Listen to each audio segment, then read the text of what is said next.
নমস্কার, শুরু করছি আজকের নিউজ এক্সপ্রেস। আপনাদের সঙ্গে আমি মঞ্জিরা। গ্রেফতার, এবারে যে গ্রেফতারের তালিকা তাতে নতুন সংযোজনকে প্রাক্তন উত্তরবঙ্গ উন্নয়ন মন্ত্রী উদয়ন গুহ। বদলের বাংলায় গ্রেফতার তৃণমূল জামানার আরও এক মন্ত্রী। কলকাতায় আজ ফুলবাগানের তার যে ফ্ল্যাট, সেই ফ্ল্যাট থেকে দিনহাটার প্রাক্তন বিধায়ককে গ্রেফতার করে কোচবিহার পুলিশ এবং তারপর গাড়িতে করেই সোজা কোচবিহারের উদ্দেশ্যে রওনা। প্রাক্তন মন্ত্রীর বিরুদ্ধে একাধিক জামিন অযোগ্য ধারায় মামলা হয়েছে। উদয়নবাবু কি বলবেন? যেভাবে গ্রেফতার করেছে কি বলবেন? কিচ্ছু বলবো না। কি বলবেন? আমি জানি না কেন গ্রেপ্তার করেছে। না, বলছে একটা তোলাবাজি মামলা ছিল পুরনো, একটা তোলাবাজি মামলা ছিল পুরনো বলছে।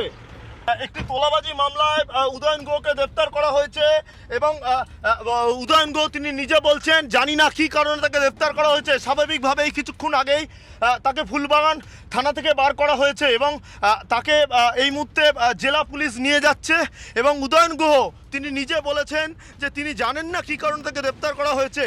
কোনো কেস নেই, কিছু নেই, শুধু শুধু ধরে নিয়ে যাচ্ছে একটা মানুষকে। অসুস্থ একটা মানুষ, জানেন তো, অসুস্থ মানুষ। সরকারি হসপিটালে পিকি তৈরি করার জন্য টাকা তুলেছিলেন না না, আগে প্রমাণ হোক, প্রমাণ হোক। 21 সালের সেটাই তো, তাহলে এতদিন কেন হয়নি বলুন? কি বলবো বলুন, কিছু বলার নেই, আমার বলার মতো না, যে অবস্থাও নেই, জানেন তো, কি বলবো বলুন। যেহেতু কোচবিহার পুলিশ তাকে গ্রেফতার করেছে তাই থেকে কোচবিহার নিয়ে যাবে এবং এই মুহূর্তে তোমাকে দেখাবো যে কোচবিহার পুলিশের গাড়ি প্রস্তুত হয়ে গেছে।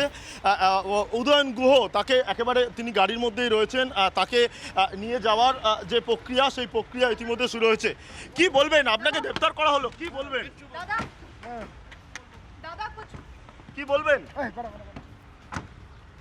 দেখো একেবারে তাকে নিয়ে যাওয়ার যে প্রক্রিয়া সেই নিয়ে যাওয়ার প্রক্রিয়া শুরু হয়ে গেল এবং শুধু তাই নয়,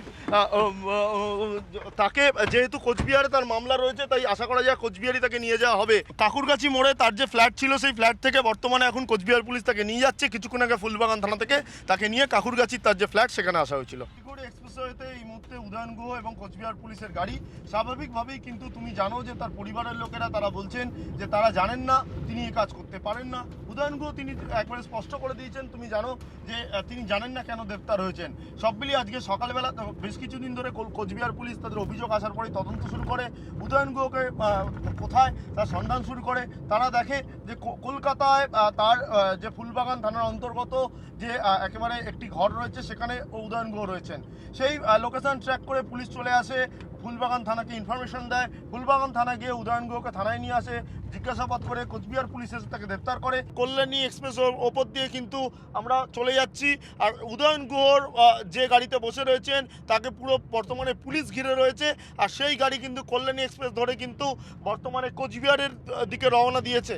স্বাভাবিকভাবেই উদয়ন গুহ তৃণমূল নেতা, মন্ত্রী এবং সেই জায়গা দিয়ে কিন্তু দেখা যাচ্ছে যে উদয়ন গুহ তিনি যখন গ্রেফতার হয়েছেন এবং তার যে বডি ল্যাঙ্গুয়েজ যদি একবার তোমায় বলি যে তিনি এখনও পর্যন্ত যখন গাড়িতে বসে রয়েছেন পুলিশের ঘেরারোকে তিনি কিন্তু বলছেন আমি বুঝতে পারছি না যে অভিযোগ আনা হচ্ছে সেই অভিযোগ আসলে কি অভিযোগ, সেই অভিযোগ আমার কাছে এখনো পর্যন্ত স্পষ্ট নয়। শুক্রবারই রূপম সাহা নামে এক ব্যক্তি উদয়ন গুহ শিশু মঙ্গল সমিতি নামে একটি এনজিওর বিরুদ্ধে দিনহাটা থানায় লিখিত অভিযোগ দায়ের করেন।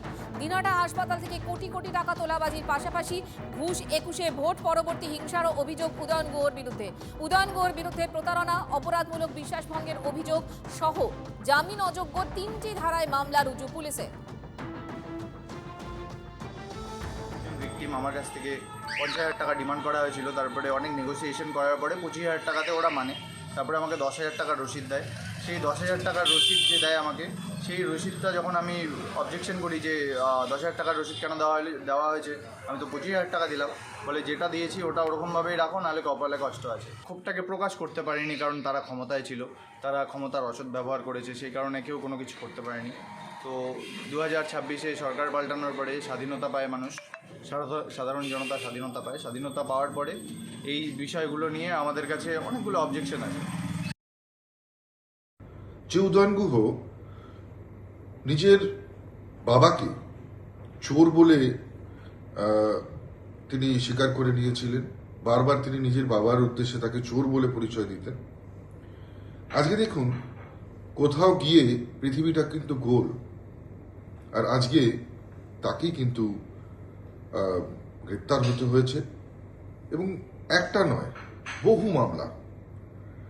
দিনহাটার সাধারণ মানুষকে যে লোকটা শান্তিতে থাকতে দেয়নি, দিনহাটার সাধারণ মানুষের জীবন যে বিষিয়ে তুলেছিল, দিনহাটার সাধারণ মানুষকে যিনি অকথ্য অত্যাচার করেছেন, তার নাম উদয়ন গুহ। আর সেই বাঘ আজকে বেড়াল হয়ে খাঁচাবন্দি।